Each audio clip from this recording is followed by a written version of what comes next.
Hello students, it's Mrs. Moore speaking to my literature 7th graders, my 7th grade class.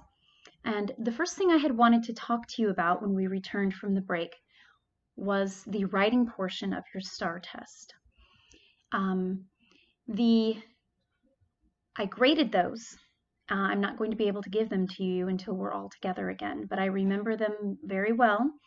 And I remembered that on the whole, what most of you needed help doing was understanding how to write for that particular audience. So what we want from writing is we want it to be clear and organized, and writing requires certain things. So I'm going to give you some help with that today. Something else about the STAAR test we know is that it requires us to fill in our answers, and this is just an example that comes with the test, on this small piece of paper. And it could be that you feel when you're given that paper that that's not enough room for you to fully express your thoughts, or it's too much room that you don't have that much to say. And I can help you understand how to do what the test wants you to do. And it's also about becoming an effective writer for many different occasions. There are times we're called upon to write, for example, I've written a eulogy before, which we know is something that you write when someone dies. And that's a different sort of writing than if you were going to review a movie, or if you're writing to your grandmother, or if you're writing a letter to your friend and trying to make your friend laugh, or if you're writing a report, or you're trying to write an essay about why Cyrano is a tragic hero. There are different kinds of writing that are required of us. And for this test, what they want is for you to be organized and for you to have basically a kind of very basic essay.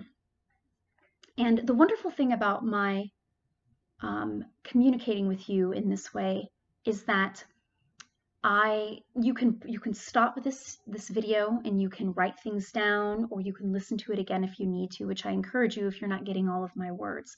But basically, what they're wanting from you is 3 paragraphs on these sorts of essays. They want an introduction, which is going to be just your basic 3 sentences there. They want you to have a body paragraph in which you're going to prove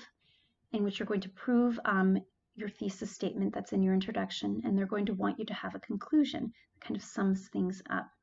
You may think, there's no room for any creativity here. They want me to write in this small amount of space and do exactly what they want.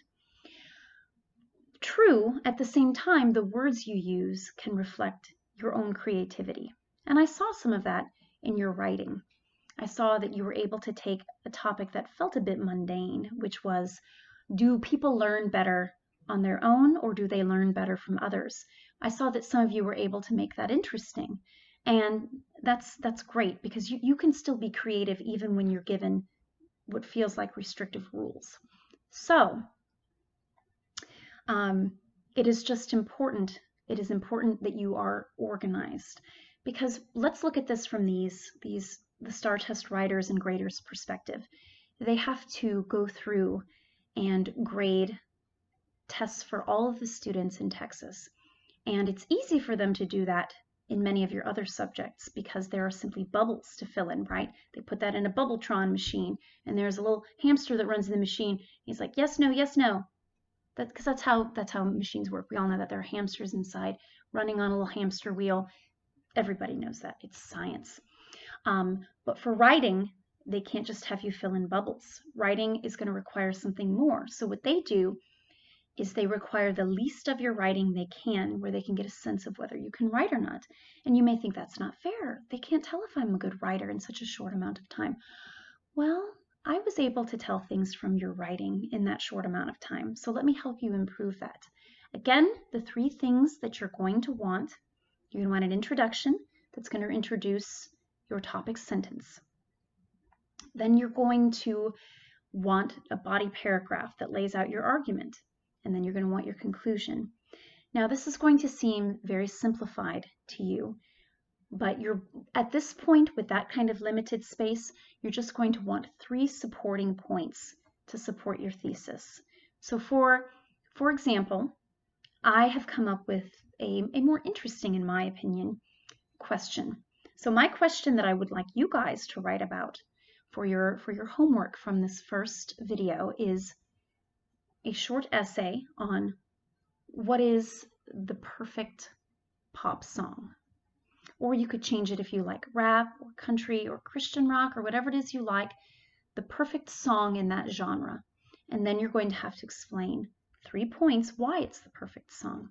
And what I want you to do is fit it into something like this, something small, like you had to do on those tests where you're not able to ramble.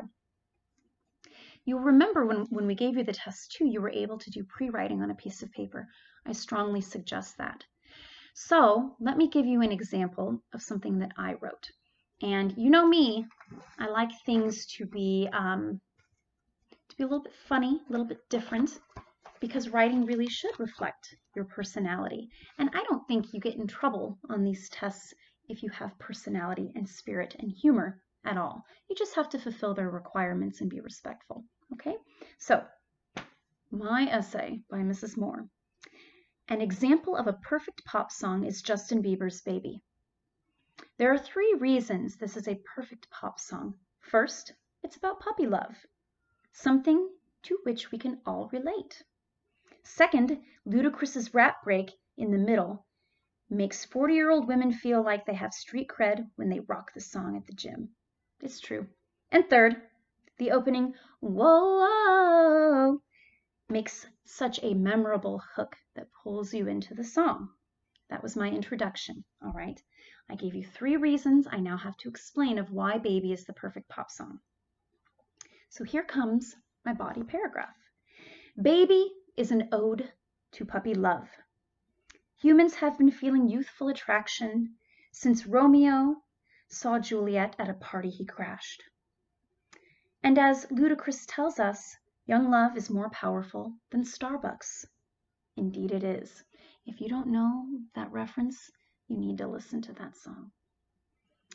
Ludacris's rap break gives me an extra oomph on the treadmill. I feel cooler and empowered, so I run faster. That is what makes great pop music. That's a good test, really. And now I'm just talking, not the essay. Do you want to dance to it? Does it make you feel like you could play sports harder or lift more weights? It's a good test. Going on with the body paragraph. The opening adds the final cherry atop the sundae of Bieber pop perfection. When you hear, oh, oh, it is an instant party for your ears. You want more. And the opening of the song is instantly recognizable. And here I am just talking again. When you hear that, you can tell by how people react whether they like the song. If you, you don't like it, but if you're like, and you close your eyes and you start to sway and you're thinking of Justin, then you know you're a fan of the song. Now here comes my conclusion. Thus, a perfect pop song requires a relatable subject, a cool rap that takes it to the next level, and an opening so singular even your grandmother knows it. Mic drop. See? That's all you have to do. You can keep your personality in your writing, all right? So what I will do is create on paper some guidelines for you, and I want you to write your own about a song that you think is a perfect example in whatever genre of music that you like, all right? Let's see. Other things I wanted to tell you before moving on. One thing is I know that we have a new student in class. Welcome, new student. It's strange to meet you this way, but I look forward to seeing you in person. We are 3 or 4 chapters into Dr. Jekyll and Mr. Hyde. And I am going to, when we meet again and do another of these videos, I am going to recap the plot quickly and then and then we're going to go ahead and read through the chapters together. If you don't have your book at home, that's okay, because you can just regard me as your audio reader and we'll stop and talk about things as much as we possibly can. I also would like to add that my son Daniel made some finger puppets of the characters, so I think that it's nice to maybe meet them now.